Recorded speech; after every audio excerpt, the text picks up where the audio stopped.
Bien, je vous invite à prendre votre Bible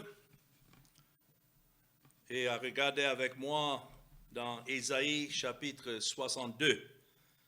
Tel est mon texte pour ce message, Ésaïe chapitre 62. Et je voudrais vous parler de l'époux et son épouse. Ici, nous avons une prophétie concernant la venue de Christ dans le monde, de racheter son peuple élu.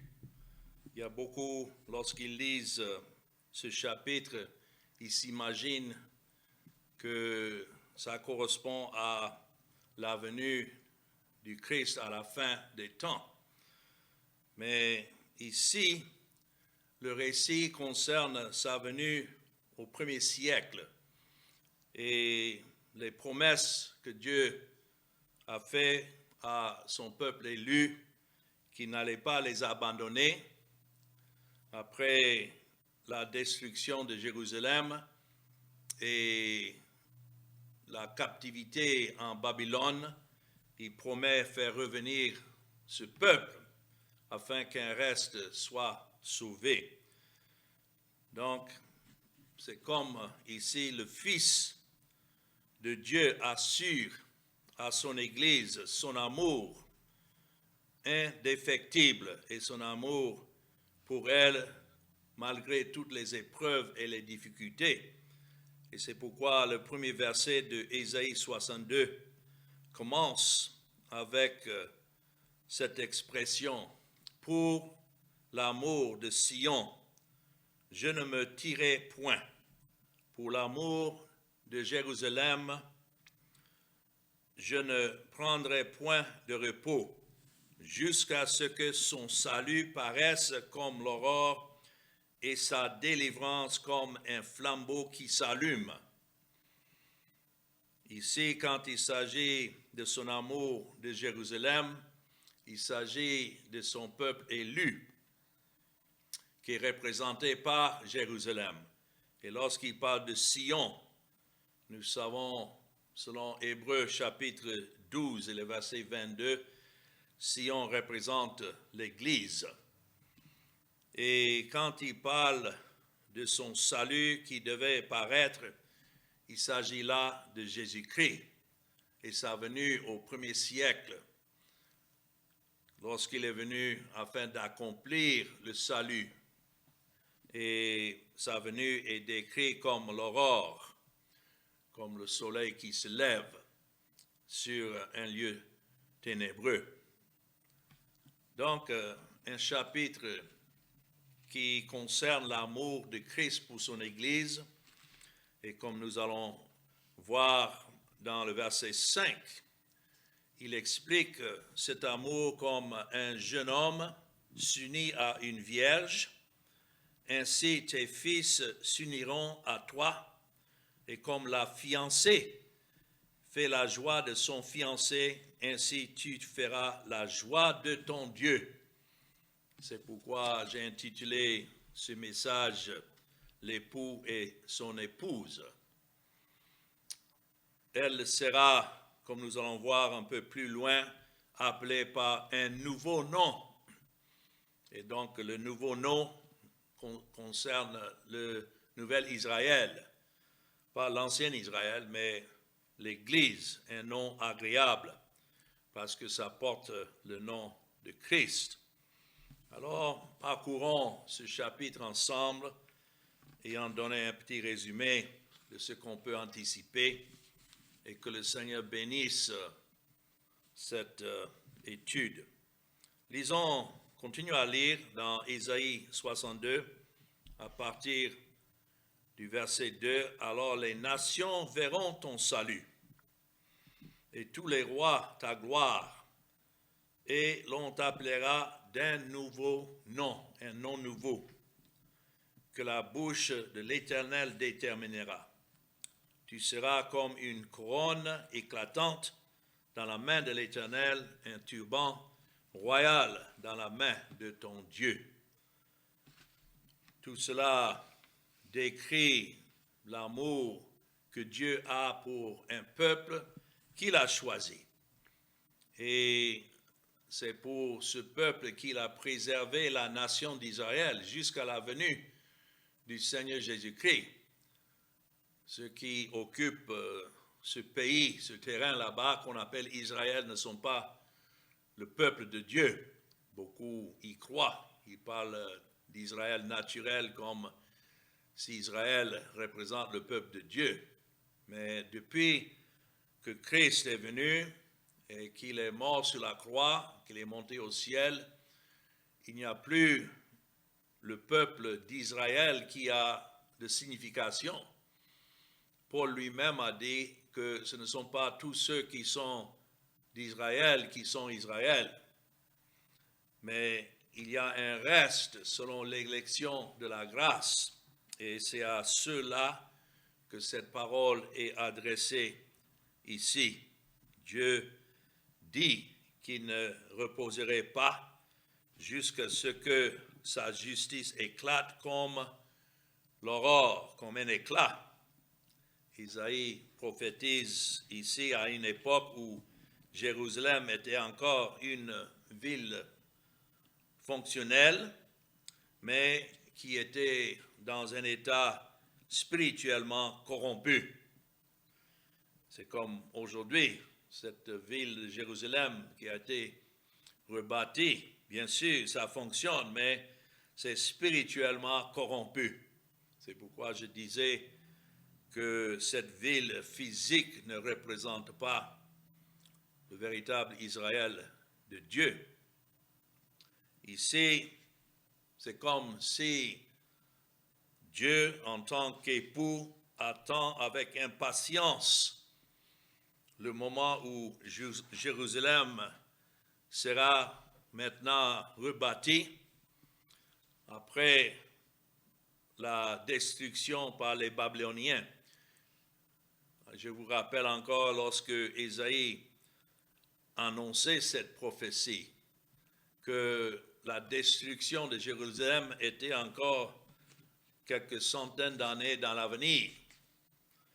Mais ici, le Seigneur, même avant l'événement, lorsque cela devait arriver, rassure ceux qui étaient son peuple à ce temps-là. Il les rassure qu'avec le temps, il allait les restaurer, mais avec une justice éclatante. Cela veut dire la justice que le Seigneur Jésus-Christ devait venir et accomplir. Donc cette prophétie est dirigée vers Sion. C'est la montagne sur laquelle est située la ville de Jérusalem, mais ça représente, comme je disais, l'Église de Christ. Si vous voulez regarder avec moi dans Hébreux chapitre 12 et le verset 22,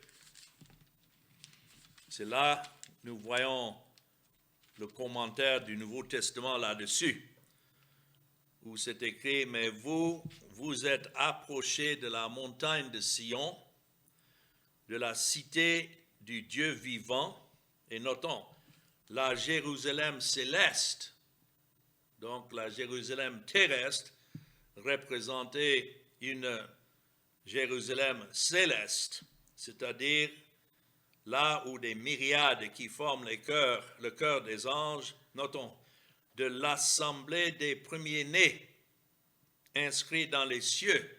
Il s'agit des élus dont leurs noms sont inscrits dans le rouleau de l'agneau de Dieu, inscrit bien avant la fondation du monde, mais maintenant réunis ensemble devant celui qui est le juge.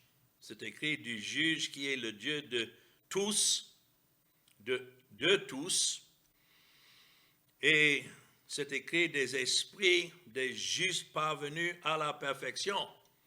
Notons ce mot juste.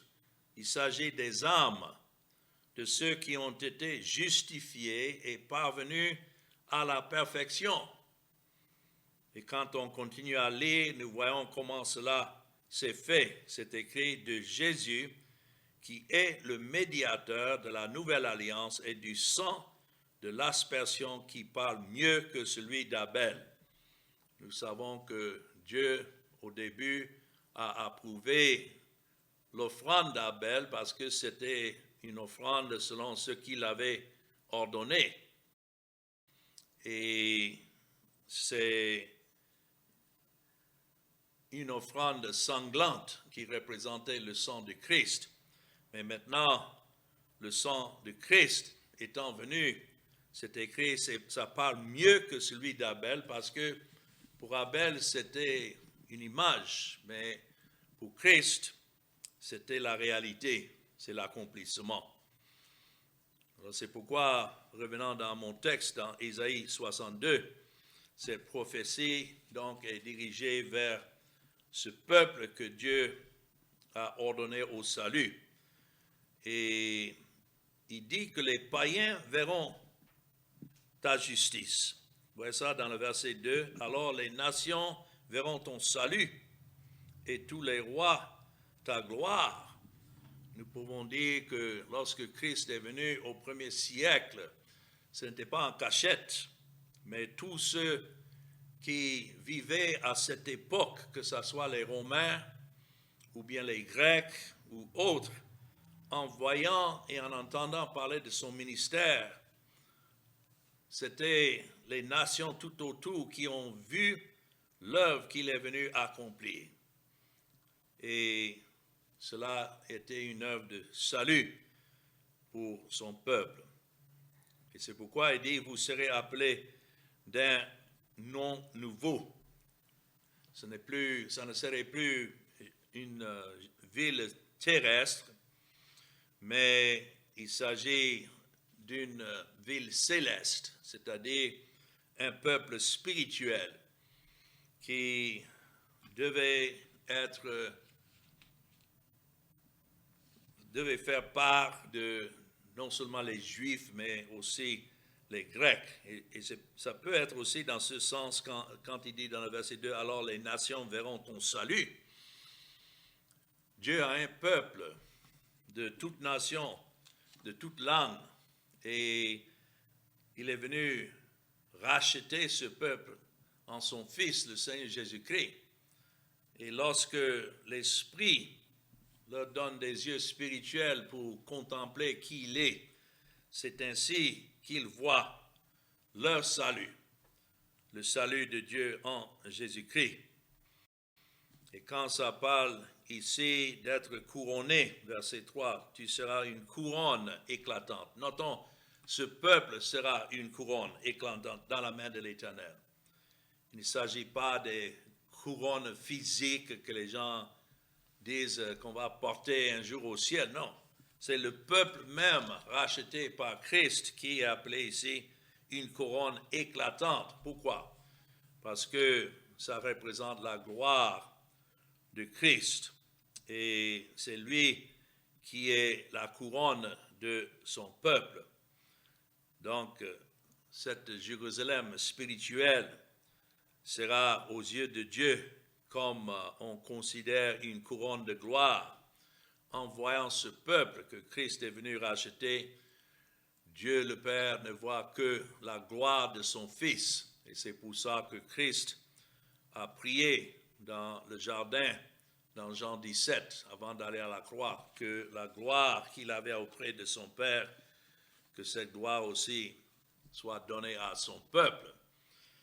Alors, quelle belle image nous avons ici concernant la promesse de Dieu de préserver un peuple à travers les siècles, malgré les difficultés, malgré les châtiments, malgré le jugement qui devait avoir lieu aux mains de Nebuchadnezzar ou du peuple de Babylone. Mais à travers tout cela, Dieu allait préserver son peuple. C'est ainsi dans les versets 4 et 5 que nous voyons comment le Seigneur aime Sion. C'est exprimé ici comme un époux aime son épouse, ou bien comme c'est décrit ici, comme la fiancée fait la joie de son fiancé. C'est écrit, on ne te nommera plus délaissé, on ne nommera plus ta terre désolation, mais on t'appellera mon plaisir en elle, et l'on appellera la terre épouse. Car l'Éternel met son plaisir en toi, et ta terre aura un époux. Notons ici, nous l'aimons parce qu'il nous a aimés le premier. Ici, car l'Éternel met son plaisir en toi. C'est pourquoi il daigne sauver ce peuple. C'est à cause de son amour, sans condition. Toute la condition de son amour est en Christ. Le fait que Christ devait venir et accomplir ce salut. Mais il décrit cet amour comme l'anticipation d'un jeune homme qui s'unit à une vierge, dans le sens du mariage. Quand est-ce que le mariage de Dieu avec son peuple a eu lieu? C'est à la croix. Bien sûr, il a élu ce peuple, mais le temps a passé jusqu'au moment où Christ est venu dans le monde, et pour que cette union soit faite à la satisfaction de Dieu le Père, Christ lui-même devait venir et donner sa vie pour payer la dette de la justice que ce peuple devait à Dieu, parce que Dieu est juste, il est saint, il ne peut pas simplement regarder ailleurs et imaginer que, quelles que soient les fautes, voilà, il aime ce peuple. Non, il fallait que la dette soit payée. Et c'est ainsi qu'il dit, ainsi tes fils s'uniront à toi. Tous les fils de Dieu élus ont été unis en Christ lorsqu'il est mort à la croix et lorsqu'il est ressuscité et qu'il est monté au ciel où il vit pour intercéder en faveur de ce peuple. Voilà, tout cela devait être accompli exactement comme c'est prophétisé ici. C'est écrit, et comme la fiancée fait la joie de son fiancé, ainsi tu feras la joie de ton Dieu. Donc il a dit dans le verset 4, vous ne serez plus appelés désolés ou bien abandonnés. Cela nous rappelle que lorsque Adam a chuté, nous avons chuté en lui, notre représentant, et nous avons été écartés spirituellement de Dieu ou de Christ.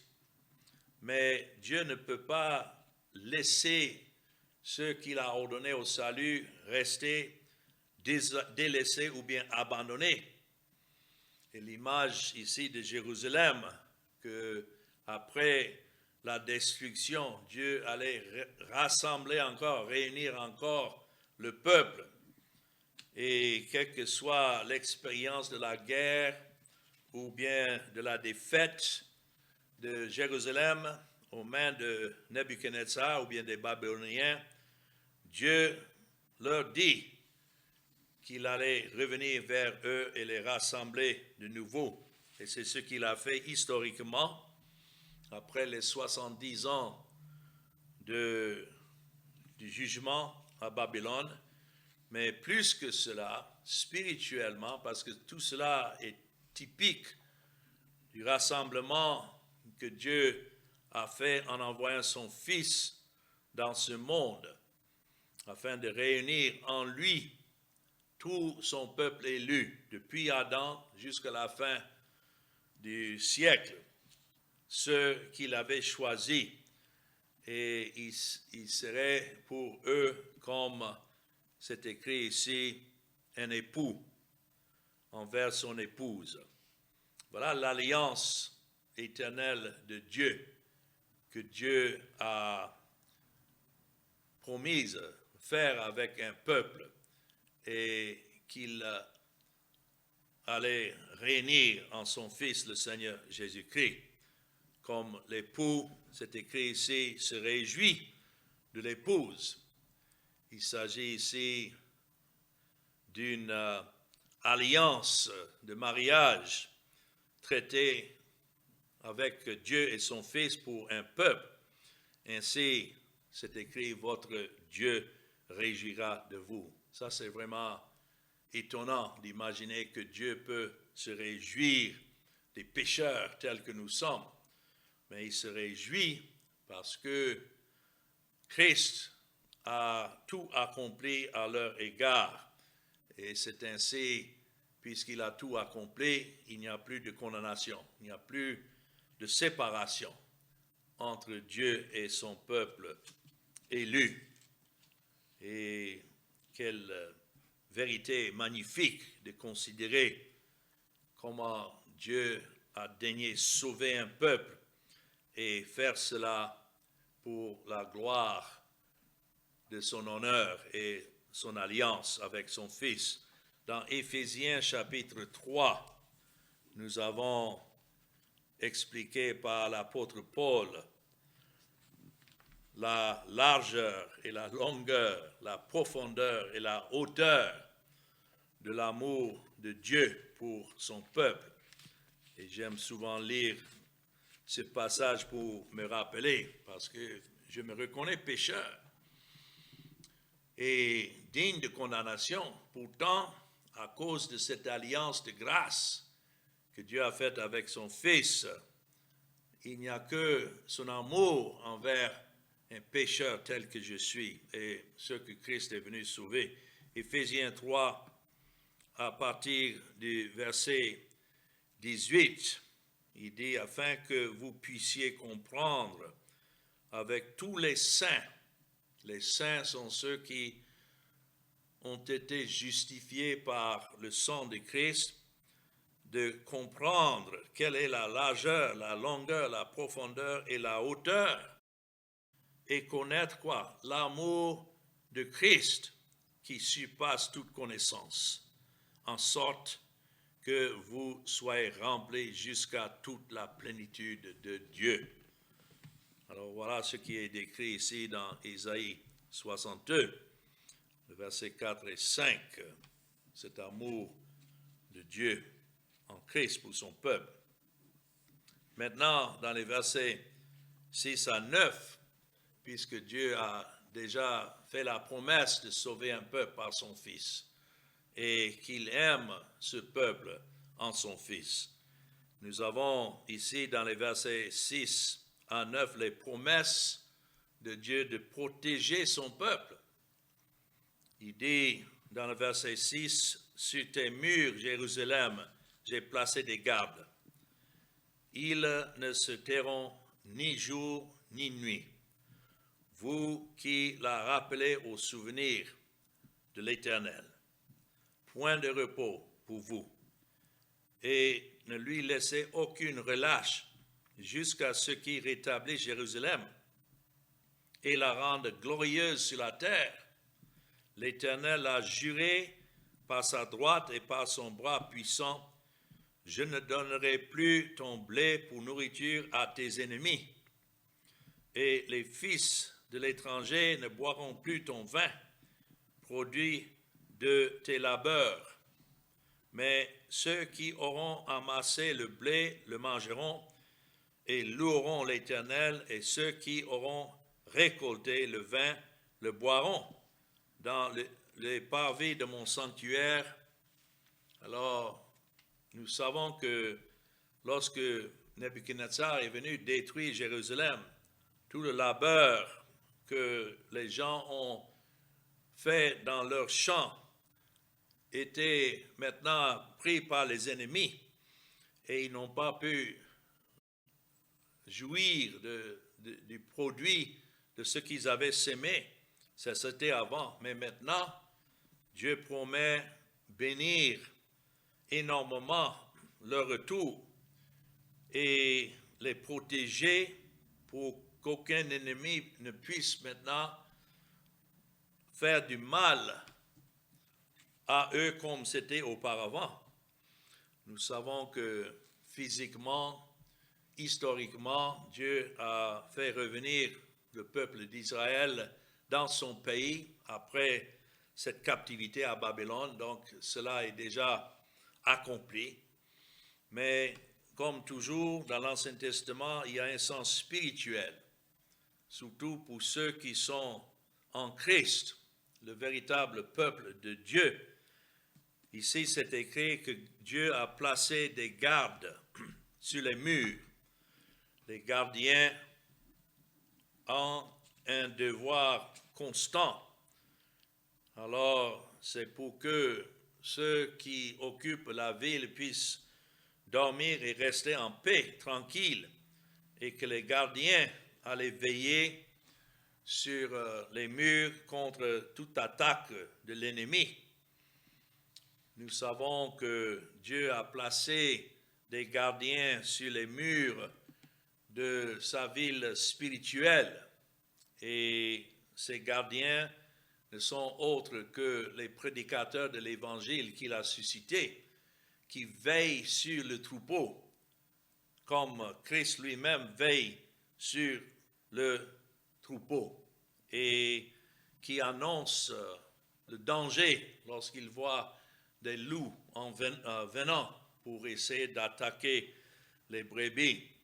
Donc, on peut comprendre ces gardiens qui sont mentionnés ici, ces gardes comme les prédicateurs fidèles de l'Évangile. Mais plus que ça, je crois qu'il s'agit même des anges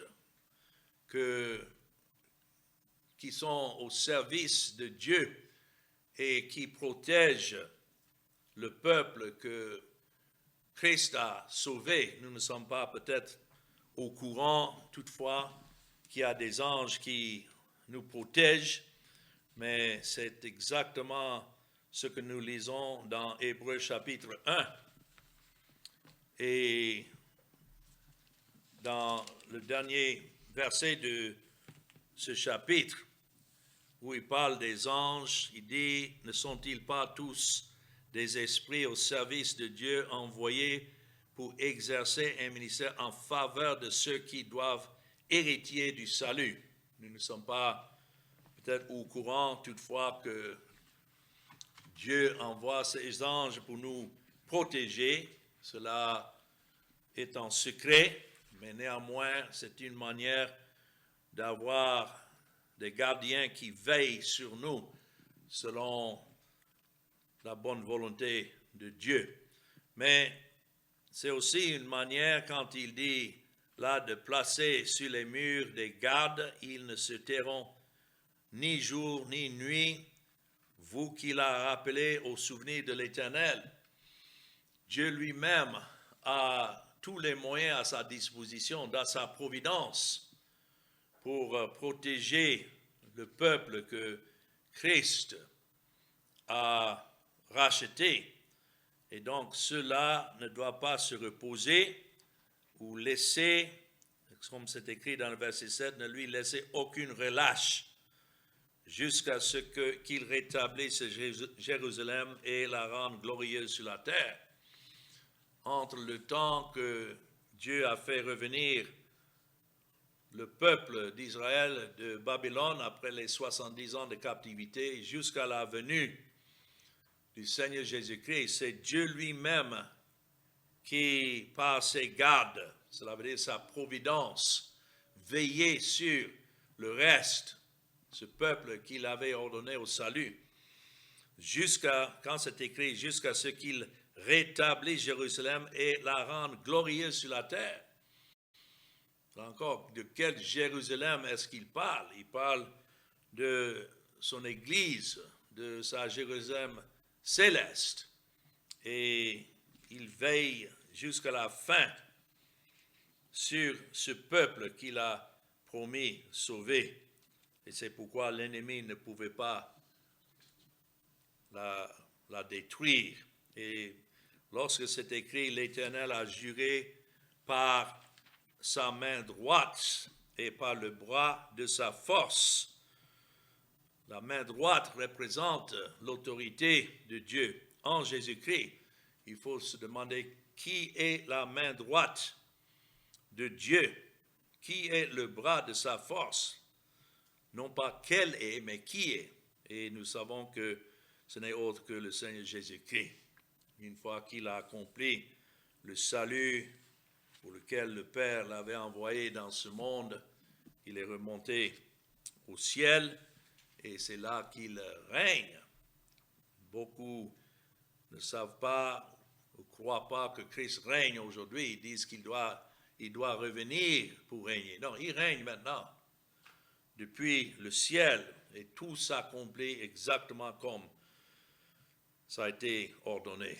C'est pourquoi dans le verset 10, nous voyons cela raffermé dans le verset 10, que c'est le Seigneur qui devait visiter son peuple. C'est écrit, franchissez les portes, préparez un chemin pour le peuple, frayez la route, ôtez les pierres, élevez une bannière vers les peuples.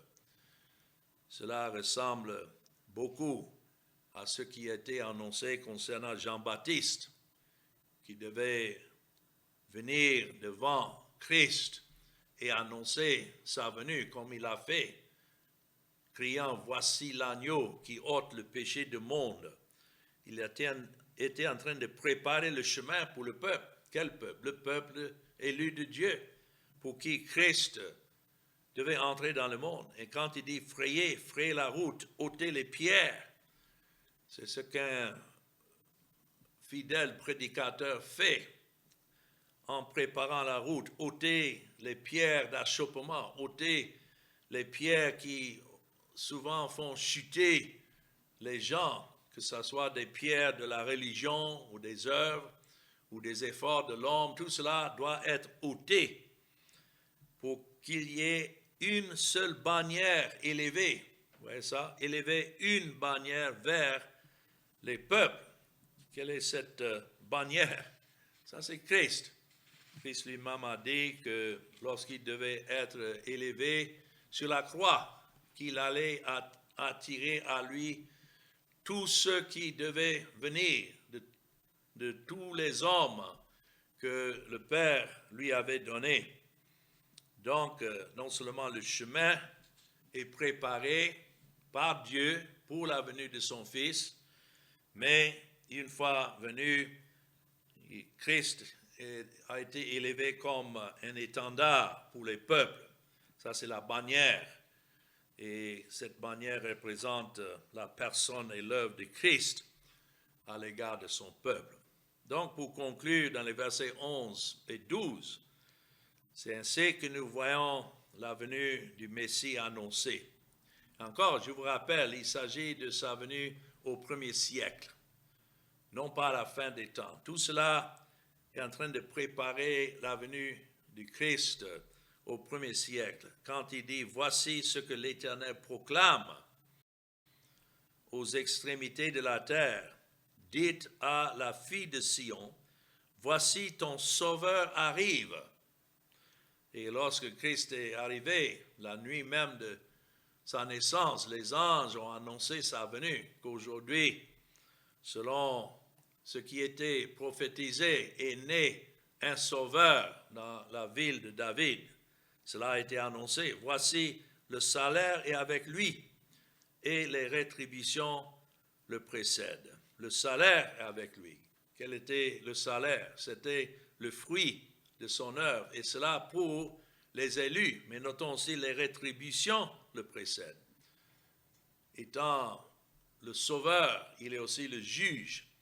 Et donc, dans un côté, le salut était accompli, la récompense de ce qu'il avait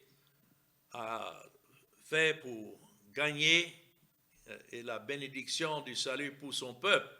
Mais les rétributions aussi le précèdent, c'est-à-dire la condamnation pour tout le reste. Cela nous indique là que Christ n'est pas venu pour tenter de sauver tous les êtres humains. Il y a ceux pour qui il y a le salaire qu'il a gagné, les récompenses, le butin du salut, les bénédictions, mais aussi, notons, les rétributions pour les autres. Et c'est écrit, on les appellera quoi? Peuple saint, racheté de l'Éternel. Voilà le nom nouveau, pas d'une Israël physique, mais d'un peuple spirituel. On les appellera peuple saint, racheté de l'Éternel. Cela décrit l'Église, que devant Dieu maintenant, à cause de l'œuvre de Christ, l'Église porte le nom de Christ. Ils sont appelés saints, pas à cause d'une sainteté en eux-mêmes, mais à cause de la sainteté que Christ lui-même a accomplie. Et racheté, c'est par le sang versé de Christ que ce peuple est justifié. Et uniquement de ce moyen. Et toi, on t'appellera recherché, ville non délaissée. Recherché. Qui a recherché cette ville? Qui a recherché ce peuple? C'est Dieu lui-même. Et c'est pour ça, ce n'est plus une ville délaissée. À travers son histoire, Jérusalem a passé des moments d'être abandonnée, la ville physique. Et même, je dois dire, jusqu'à aujourd'hui, la ville est abandonnée, a son sens réprouvé. Lorsque Christ allait à la croix et les femmes pleuraient à côté, il leur a dit de ne pas pleurer pour lui, mais de pleurer pour elles-mêmes, parce que la ville a été laissée, leur maison a été laissée désolée. Tel est le cas jusqu'à aujourd'hui. Si vous allez là-bas, là où le deuxième temple était construit après le retour de Babylone, aujourd'hui ne sont que des ruines. Et ça va rester comme ça.